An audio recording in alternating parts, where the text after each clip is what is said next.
ইন্ডিয়ার একটা দীর্ঘমেয়াদের পরিকল্পনা ছিল পাকিস্তানের রাজনৈতিক নেতাদেরকে পাকিস্তানের জনগণের বিরুদ্ধে ঘৃণা এবং একটা দানবায়ন প্রকল্প জানানো, মানে তাদেরকে দানব হিসাবে উপস্থাপন করা পৃথিবীর সামনে। ভারত পাকিস্তানের প্রতিনিধিত্ব করে এমন নেতাদের, যেমন ধরেন মোহাম্মদ আলী জিন্নাহ, উনাকে দুষ্টু, বিভ্রান্ত, দুর্নীতিগ্রস্ত হিসেবে উপস্থাপন করে। জিন্নাহর মতো একজন রাজনৈতিক নেতা পৃথিবীর ইতিহাসে বিরল। এইটা ওদের এমন একটা মনস্তাত্ত্বিক কৌশল যে তার শত্রু খুবই খারাপ মানুষ, এইটা প্রচার করা। পাকিস্তানিদের ডেমোনাইজেশন করার একটা ইন্ডিয়ান প্রজেক্ট, এটা তারা আওয়ামী লীগকে শিখাইছে খুব ভালোভাবে। আওয়ামী লীগ একটা বিষাক্ত মূর্খ বাহিনী তৈরি করছে যারা পাকিস্তানি ঘৃণা ছড়ায়। এদের একটা প্রিয় বাক্য পাকি বীর্য, মানে এই লোককে জন্ম দিছে যে সে পাকিস্তানি। শেখ হাসিনার কথিত পিতা শেখ মুজিব পাকিস্তানি নাগরিক ছিল না? তার প্রত্যেকটা ভাই বোন তো মুজিবের বীর্যে জন্ম নাকি অন্য কারো বীর্যে জন্ম? মুজিব তো পাকিস্তানি নাগরিক ছিল নাকি ওরা কোনো ইন্ডিয়ানের বীর্যে জন্ম নিছে? হাসিনার ভাই বোনেরা, নাকি সেই গল্প সত্য যে মুজিবের আসল নাম দেবদাস চক্রবর্তী? হ্যাঁ, এই যে দেখেন মেঘমাল্লার স্লোগান দেয়, জানি জানি সবই জানি, সাদিক কায়েম পাকিস্তানি। শুনেন,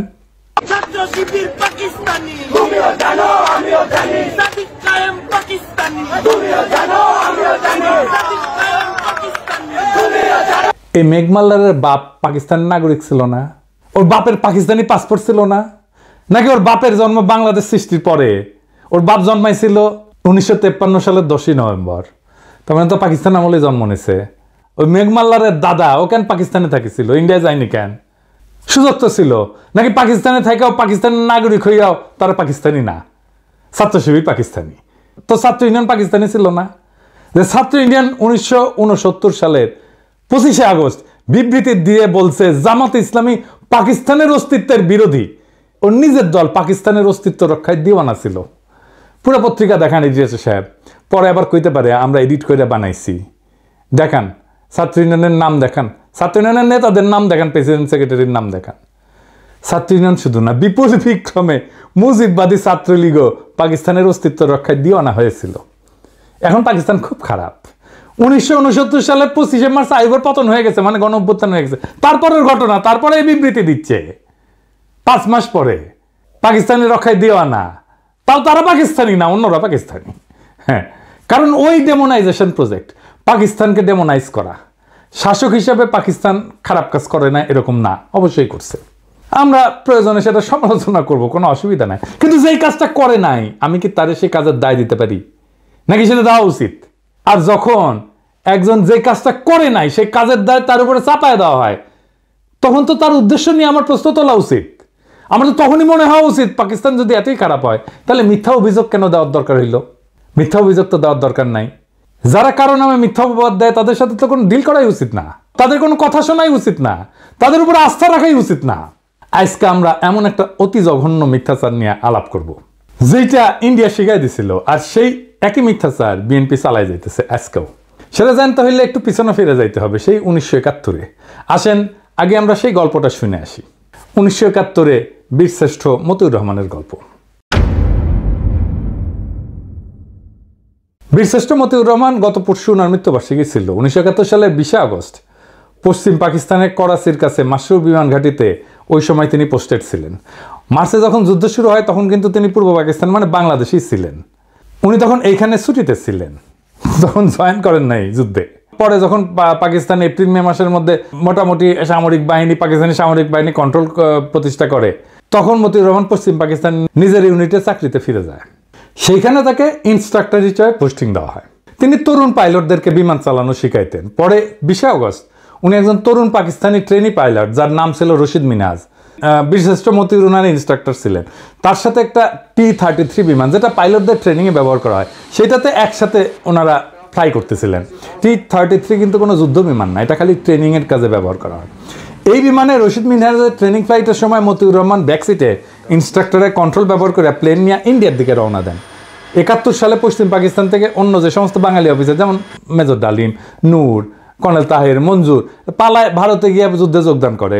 ওরা কিন্তু স্থলপথেই পালাইছে। মতিউর আকাশপথে পালানোর পরিকল্পনা করে। আকাশপথে ট্রেনিং বিমান নিয়ে পালানোর সময় রশিদ মিনহাজ তখন যখন আসল উদ্দেশ্য টের পায়, তখন ককপিটের দুইজনের মধ্যে ধস্তাধস্তি হয়, এর ফলে প্লেনটা ক্র্যাশ করে, দুজনেই মারা যায়। ভারতে পাকিস্তানের বিমান নিয়ে যাওয়া, নিজের জীবন দিয়ে ঠেকানোর জন্য পাকিস্তান রশিদ মিনহাজকে তাদের সর্বোচ্চ বীরত্ব সূচক পদক নিশানে হায়দার এটা প্রদান করে। মতিউর রহমানকে বাংলাদেশ বীরশ্রেষ্ঠ খেতাব প্রদান করে। দুইজনেই দুই দেশের দুই শ্রেষ্ঠ খেতাব পায়। মতিউর রহমানকে পাকিস্তানে কবর দেওয়া হয়। 2006 সালে বেগম খালেদা জিয়ার অনুরোধে পাকিস্তান মতিউর রহমানের মৃতদেহ বাংলাদেশকে হস্তান্তর করে এবং তার মৃতদেহ এনে দেশে মিরপুরে শহীদ বুদ্ধিজীবী কবরস্থানে দাফন করা হয়। এই পর্যন্ত ইতিহাস বর্ণনায় পাকিস্তান আর বাংলাদেশের পক্ষে কোনো দ্বিমত নাই, দুই পক্ষই একমত এইরকম একটা ঘটনা ঘটছিল। কিন্তু এর পরের কি হইল? এটা জঘন্য মিথ্যাচারের ইতিহাস। বাঙ্গু প্রগতিশীল চেতনাজীবীরা এতই জঘন্য প্রতারক যে তারা হেন কিছু নাই যেটা নিয়ে জঘন্য মিথ্যাচার করে নাই। তারা সব জায়গায় পাকিস্তানিদের জানোয়ারের মতো করে চিত্রায়ন করে ডাহা মিথ্যা কথা চড়াইছে। তাদের গুরু ইন্ডিয়ার শিক্ষাই হচ্ছে মিথ্যা কথা বলা। মতিউর রহমানের কবর নিয়ে একটা জঘন্য মিথ্যা বানোয়াট কথা বাঙ্গু মহলে প্রচলিত। সেটা হইতেছে পাকিস্তানিরা নাকি মতিউর রহমানকে কবর দিয়ে তার কবরের ফলকে লিখে রাখছিল, ইধার শো রাহা হায় এক গাদ্দার, মানে এইখানে এক বিশ্বাসঘাতক শুয়ে আছে। এটা একদম সবার মুখে মুখে প্রচলিত। আপনি সার্চ দিলে, ফেসবুকে সার্চ দেন, গুগলে সার্চ দেন, এটা আপনি পাবেন। বিএনপির অফিসিয়াল ফেসবুক পেজে এই কথা ছড়ানো হয়েছে। দেখেন কি লিখছে, পাকিস্তানে একটি কবরের উপরে লেখা ছিল ইধার সোরায় এক গাদ্দার। বাংলা অর্থ, এখানে শুয়ে আছে এক বেঈমান। পাকিস্তানের সেই গাদ্দারটি কে তা কি আমরা জানি? তিনি বাংলাদেশের বীর শ্রেষ্ঠ মতিউর রহমান। দীর্ঘ 35টি বছর পাকিস্তানের মাটিতে চরম ঘৃণা ভরে শায়িত ছিলেন আমাদের মুক্তিযুদ্ধের এই নায়ক। 2006 সালে তৎকালীন প্রধানমন্ত্রী বেগম খালেদা জিয়ার ঐকান্তিক প্রচেষ্টায় বীরশ্রেষ্ঠ মতিউর রহমানের দেহাবশেষ বাংলাদেশে ফিরিয়ে আনা হয় এবং পরিপূর্ণ মর্যাদায় দেশের মাটিতে দাফন করা হয়। বাংলাদেশে তার মৃতদেহ আসা পর্যন্ত খালেদা জিয়া এয়ারপোর্টে অপেক্ষা করছিলেন। হে মৃত্যুঞ্জয়ী, তোমার আত্মবলিদানের বিনিময়ে আমরা পেয়েছি একটি স্বাধীন মানচিত্র। তোমাকে আমরা ভুলি নাই, ভুলব না। তুমি আছো লক্ষ কোটি বাঙালের হৃদয়ের গভীরে শ্রদ্ধাঞ্জলি। হ্যাঁ, পুরা আওয়ামী বয়ান।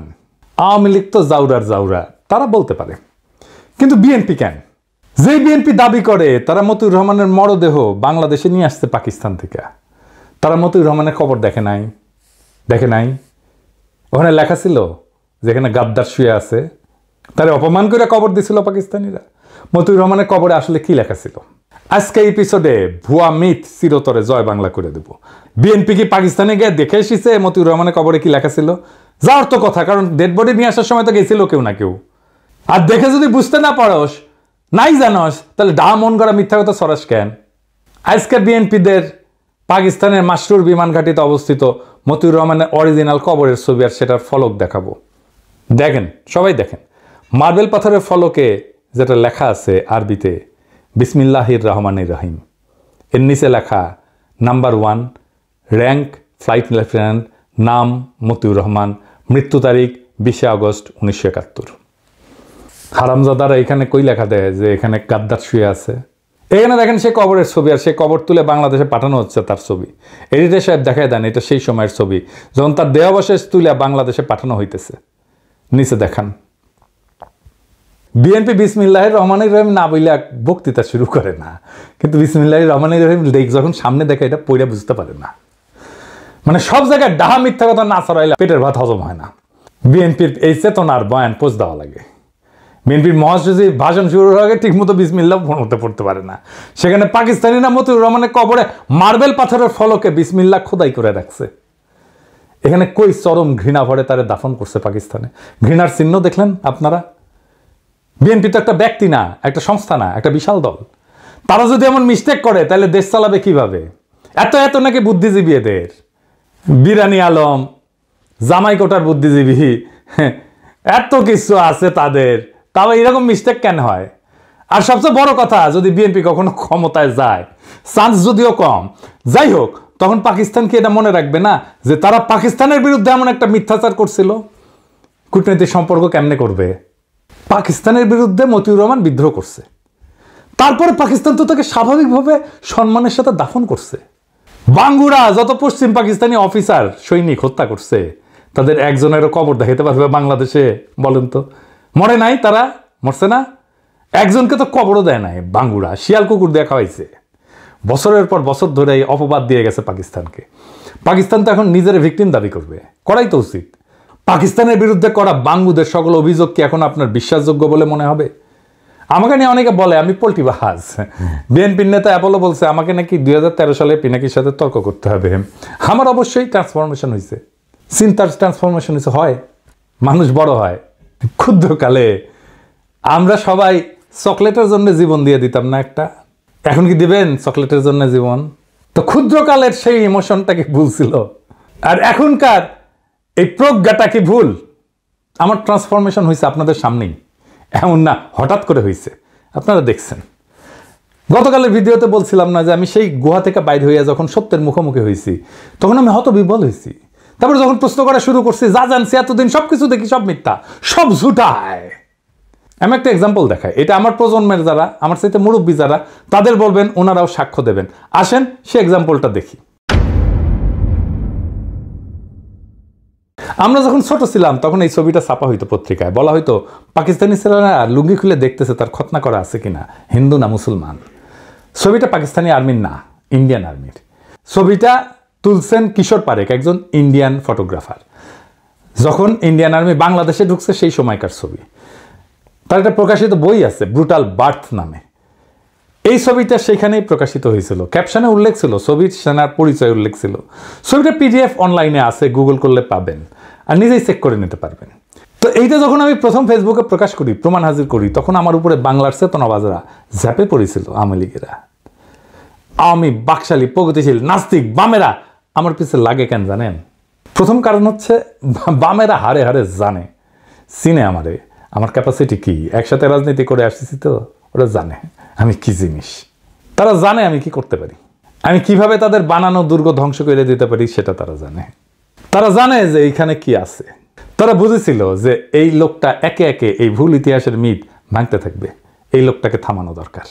কিন্তু তারা বোঝে নাই কেমনে থামাইতে হবে, এখনো বোঝে নাই, পারবেও না কোনোদিন থামাইতে। তারপরে তো একে একে মিথ ভাঙতে থাকলাম। আমেরিকা এক একটাভাবে মুক্তিযুদ্ধের বিরোধিতা করেছিল, সেই মিথ ভাঙিছি না? ইসলামপন্থী আলেমেরা মুক্তিযুদ্ধের বিরোধিতা করছিল, সেই মিথ ভাঙিছি না? রাজাকারদের দাড়ি টুপি ছিল আর তারা পায়জামা পাঞ্জাবি পরতো, সেই মিথ ভাঙিছি না? ধর্মনিরপেক্ষতা প্রতিষ্ঠা করার জন্য মুক্তিযুদ্ধ হয়েছিল, সেই মিথ ভাঙিছি না? দেশ ভাঙার জন্য মুসলিম লীগ দায়ী, সেই মিথ ভাঙিছি না?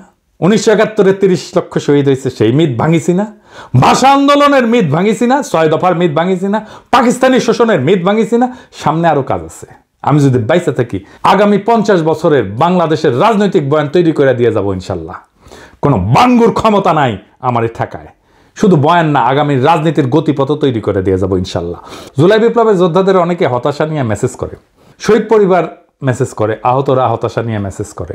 কয়দিন আগেই আবু সাইদের বড় ভাই ফোন দিছিল, মেলা হতাশার কথা বলল। আমি সবাইরই বলি, আগামীর বাংলাদেশটা আমি দেখতে পাইতেছি। ওই বাংলাদেশ আমাদের স্বপ্নের বাংলাদেশ, আমাদের শত্রুদের বাংলাদেশ না। ওই বাংলাদেশ নির্মাণের প্রথম ধাপ সকল বাঙ্গু সুশীলদের সামাজিক আর রাজনৈতিক কর্তৃত্ব থেকে উৎখাত করা। আওয়ামী লীগকে আঘাতে আঘাতে ধসায় দিছি কেমনে, আপনারাই দেখেছেন না? সেই 2021 সাল থেকে একের পর এক আঘাত করে ওদের সব বয়ান একের পর এক ভাঙিছি। ওরা ভিতর থেকে ফাঁপা হয়ে গেছে, মরালি ওরা নাই হয়ে গেছে। ওর ক্ষমতা আমরা ভিতর থেকে নাই করে দিছি। এইটা 1-2 এর কাজ। এখন এই কাজ আমরা একসাথে করব আবার আমরা ইনশাল্লাহ। মিথ্যা হইল ক্ষমতার সহজতম অস্ত্র। যখনই সত্যকে পরাজিত করা যায় না, তখনই শত্রুকে ডেমোনাইজ করা হয়, দানবায়ন করা হয়, অদৃশ্য কইরা ভয়ঙ্কর করে তোলা হয়। ভারত পাকিস্তানের বিরুদ্ধে যে প্রকল্প চালু করছিল আর আওয়ামী লীগ যে প্রকল্পকে আত্মস্থ করছে, আজ বিএনপি যে প্রকল্প বহন করে নিয়ে চলছে, কিন্তু মিথ্যার সেই প্রকল্প ধ্বংস হবে। কারণ মিথ্যার সবচেয়ে বড় সীমাবদ্ধতা হইল সেটা ইতিহাসের বোঝা বইতে পারে না, একসময় ভেঙে পড়ে, উন্মোচিত হয় তার শূন্যতা। আজ আমরা এক সীমানার সামনে দাঁড়ায় আছি যেখানে মিথ্যার সত্যের সংঘর্ষ নির্ধারণ করবে আগামীর বাংলাদেশের রূপ। যদি আমরা মিথ্যার শিকল ভেঙে সত্যকে গ্রহণ করি তবে আমাদের রাজনৈতিক কল্পনা হবে মুক্ত। আর যদি মিথ্যার বন্দিত্বে থাকি তবে স্বাধীনতার অর্ধ শতাব্দী পার হয়েও আমরা প্রকৃত মুক্তি পাব না।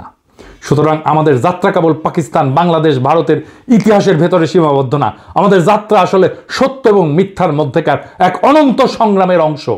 আগামীর বাংলাদেশ সেই সংগ্রামের ফসল, যেখানে শাসন আসবে মিথ্যার প্রজেক্ট থেকে না, বরং সত্য, ন্যায় আর জনগণের আত্মমর্যাদা থেকে। মিথ্যার রাজনীতির অবসান ঘটানোই আমাদের মুক্তির প্রথম ধাপ। ইনকিলাব জিন্দাবাদ।